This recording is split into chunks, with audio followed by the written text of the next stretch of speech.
on retrouve Théo Ampillac pour la revue de presse. Bonjour Théo. Et bonjour à tous. À la une ce matin, Marine Le Pen qui poursuit son bras de fer avec Matignon. C'est ce qu'on peut lire dans le Parisien aujourd'hui en France. Barnier continue de mépriser mes électeurs et ils ne sont enclins à considérer qu'il doit rester en place.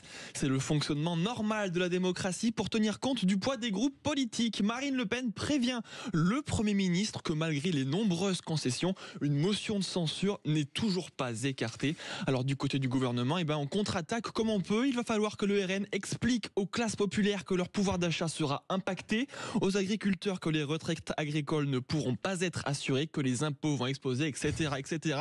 C'est ce qu'explique le ministère de l'Agriculture. Alors gouvernement et opposition vont poursuivre les discussions tout le week-end pour tenter de trouver un accord commun d'ici lundi ou pas. Bon, écoutez, on suivra ça et on va en reparler tout au long de cette matinale. Comment vous jugez d'ailleurs le bras de fer entre Marine Le Pen et Michel Barnier? Mais on continue la revue de presse. L'avertissement sans frais du patron des laboratoires Pierre Fabre. On est dans le Tarn.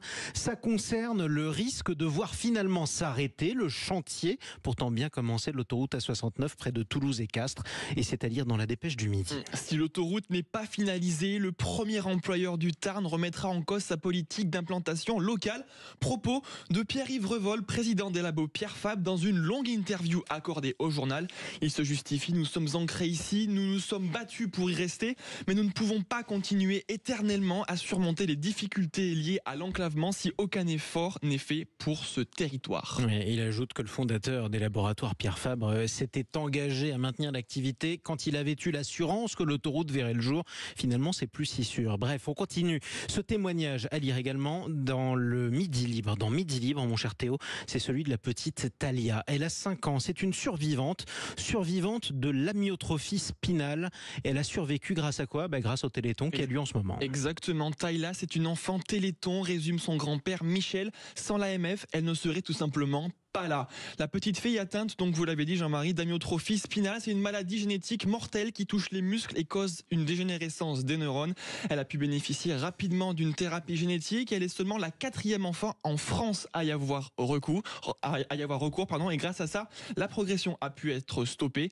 Même si son état est stable, ses parents ne savent pas si leur fille remarchera un jour, mais ils gardent espoir. Pour eux, c'est certain, ça arrivera. C'est une belle histoire. Et puis ce focus dans le journal de l'Aviron, puisque vous lisez absolument tous les journaux, mon cher Théo, vous avez raison, vous êtes là pour ça.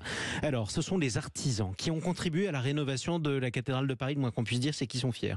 L'entreprise de Quentin Müller a été retenue pour réaliser la refonte complète de la statue Saint-Martin, presque complètement détruite pendant l'incendie. Une pièce d'orfèvrerie d'1,5 tonne et plus de 2,60 m de haut. Notre travail monté dans l'édifice, ça nous fait quelque chose de le voir. C'est l'accomplissement de nombreuses années de travail. Exactement. On continue d'ailleurs à suivre le Téléthon et les dons qui continuent d'affluer. Merci beaucoup Théo Ampillac.